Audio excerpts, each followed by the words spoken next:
오늘은 전도서 4장 1절부터 6절까지의 말씀을 함께 나눠보겠습니다. 전도서 4장 1절부터 6절까지의 말씀 제가 봉독해 드리겠습니다. 내가 다시 해 아래에서 행하는 모든 학대를 살펴보았도다.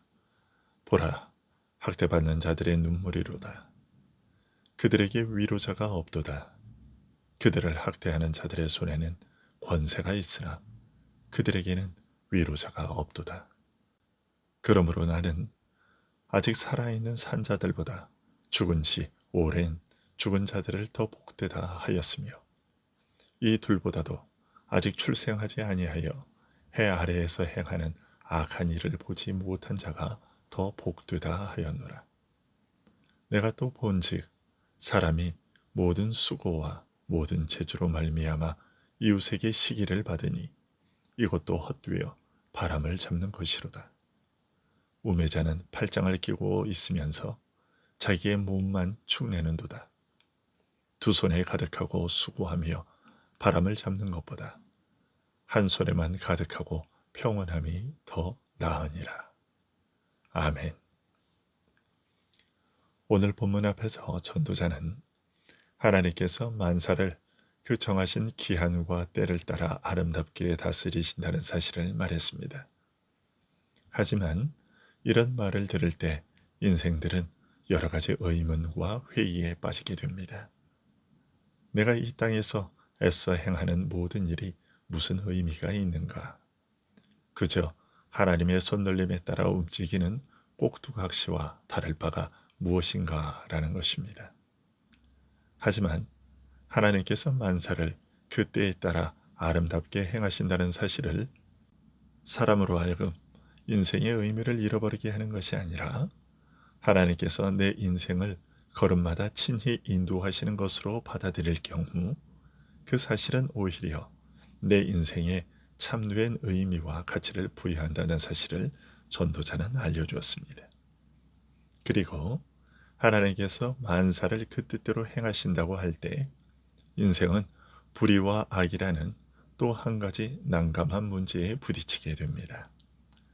하나님께서 모든 일을 그 뜻대로 이루어 가신다면 모든 것이 선하고 의롭고 아름다워야 할 텐데, 어째서 우리가 살아가는 이 현실에는 악과 불의가 존재하느냐 하는 것입니다.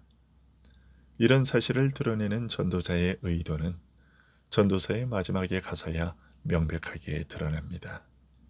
하지만 그 전에 전도자가 이런 문제를 잠시 언급하는 것은 죄와 죽음이라는 비참한 현실은 한 사람의 범죄로 말미암아 이 세상에 들어왔으며 그 후 죄와 죽음의 저주가 온 세상에 퍼지게 된 불행한 역사를 전제하지 않으면 죄의 문제는 언제까지나 부조리로 남아있을 뿐 해결되지 않는다는 것을 알리기 위해서입니다.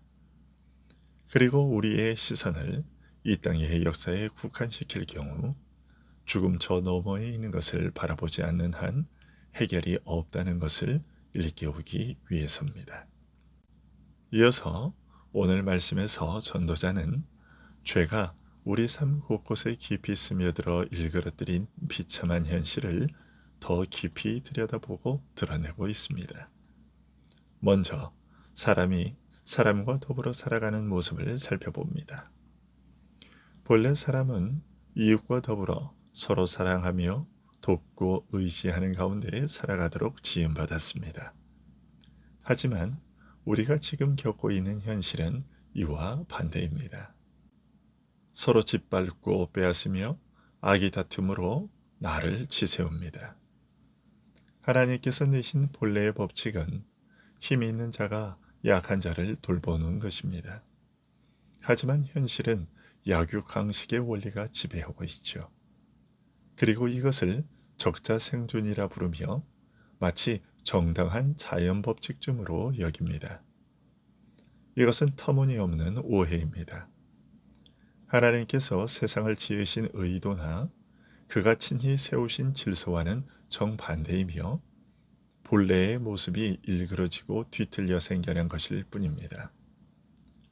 이런 현실을 전도자는 다음과 같이 말하고 있습니다. 내가 다시 해 아래에서 행하는 모든 학대를 살펴보았도다. 보라, 학대받는 자들의 눈물이로다. 그들에게 위로자가 없도다. 그들을 학대하는 자들의 손에는 권세가 있으나 그들에게는 위로자가 없도다. 누구보다 먼저 위로받아야 할 약한 자가 강한 자에게 짓밟히고 있는데 그 슬픔을 왜 아무도 돌아보고 위로하려 하지 않느냐라는 것입니다. 왜 그런 것일까요? 그것은 권력과 힘이 강한 자의 손에 있기 때문에 그것을 두려워하며 행여 나까지 다칠까 하여 아무도 위로할 용기를 내지 못하기 때문입니다. 미련하게 당하기는 왜 당하느냐? 억울하면 너도 힘을 길러 당한 만큼 갚아주면 될 것 아니냐라며 오히려 빈정됩니다. 한평생 별로 행복할 것도 없는 인생을 이렇게 서로 살벌하게 살아가는 것을 보고서 전도자는 탄식합니다. 그러므로 나는 아직 살아있는 산자들보다 죽은 지 오랜 죽은 자들을 더 복되다 하였으며 이 둘보다도 아직 출생하지 아니하여 해 아래에서 행하는 악한 일을 보지 못한 자가 더 복되다 하였노라. 이런 세상 살아서 무엇하겠는가?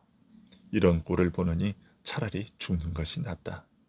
아니, 태어나지 말아서 아예 이런 꼴을 보지 않는 것이 더 낫다라는 것이죠.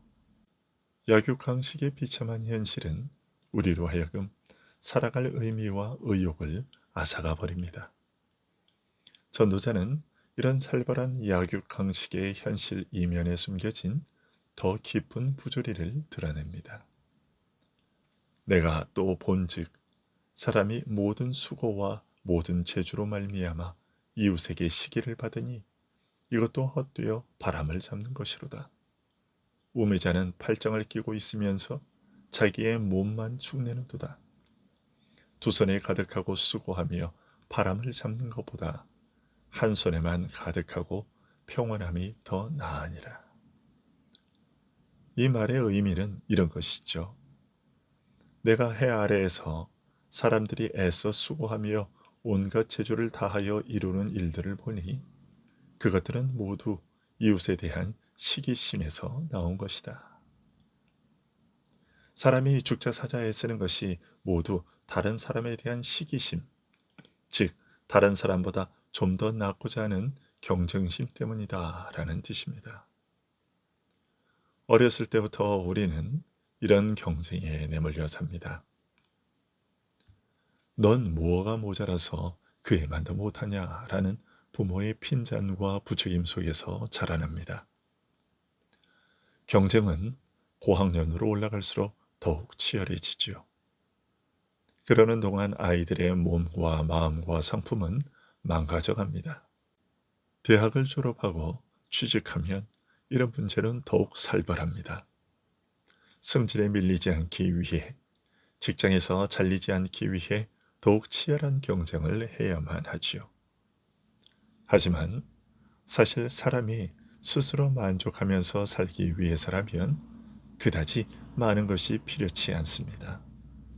굶지 않고 헐벗지 않고 저녁이면 돌아가서 지친 몸 누일 곳이 있으면 그저 만족스럽게 살 수 있습니다. 성경이 이렇게 말하고 있는 것은 다 그만한 이유가 있습니다. 부자라고 해서 하루에 10끼 먹고 사는 것도 아니고 집 10채를 가졌다고 해서 밤마다 일일이 옮겨가며 자는 것도 아닙니다. 그런데도 왜 사람들은 자꾸만 더 가지려고 하는 것일까요? 남보다 낫고자 하는 시기심과 경쟁심 때문입니다.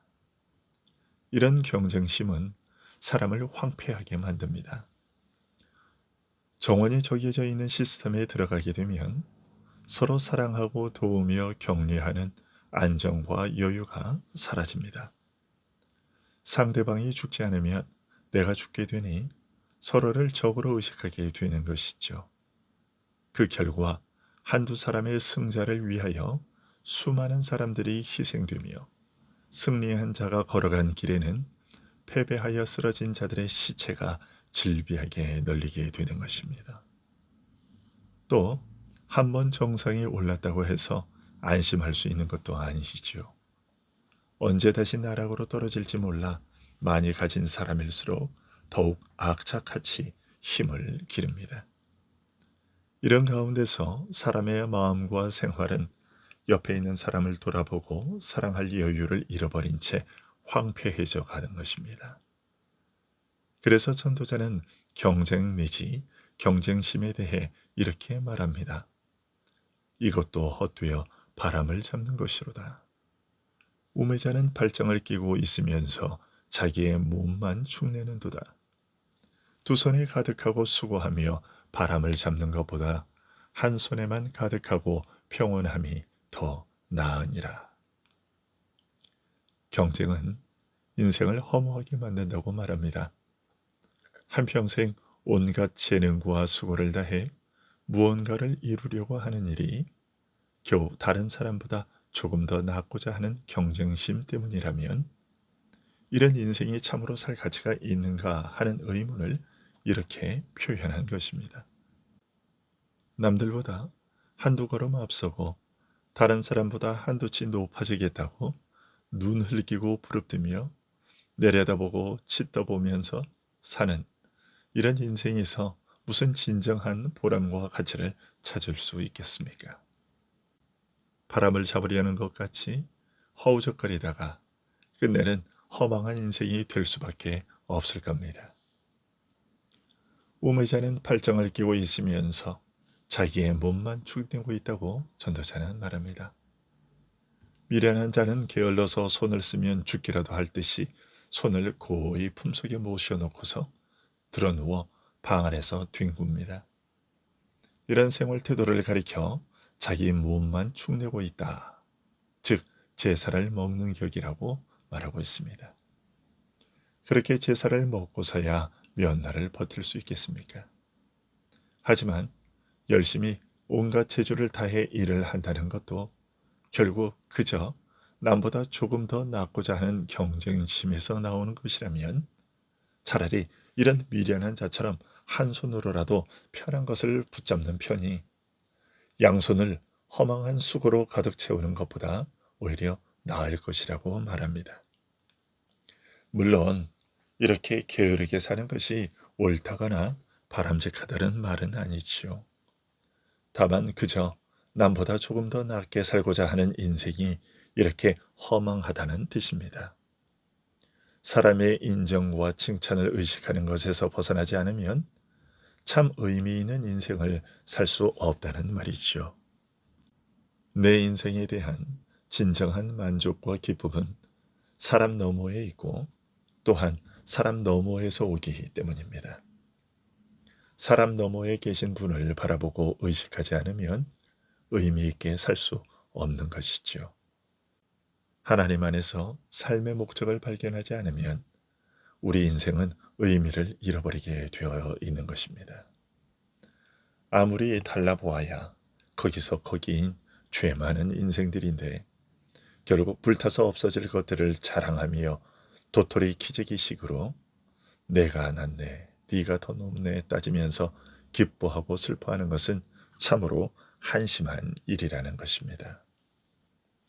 그러나 하나님 앞에서 살아가는 삶은 이와 다릅니다. 하나님께서 친히 내 인생을 가르치시고 인도하시며 걸음마다 붙으시는 가운데 그와 함께 동행하며 사는 기쁨은 세상이 알지도 못하는 것이며 알지 못하니 줄 수도 없는 것입니다. 하나님의 뜻을 따라 모든 사람을 섬기며 사는 데서 누리는 만족과 기쁨을 나를 내어주고 약하고 가난한 자를 부요하게 하는 섬김의 기쁨을 누가 이해할 수 있겠습니까? 항상 남보다 더 많이 소유하여 풍족하게 살며 다른 사람보다 높이 되어 섬김받기만 좋아하고 원하는 세상은 이해할 수 없는 기쁨입니다. 기도하겠습니다.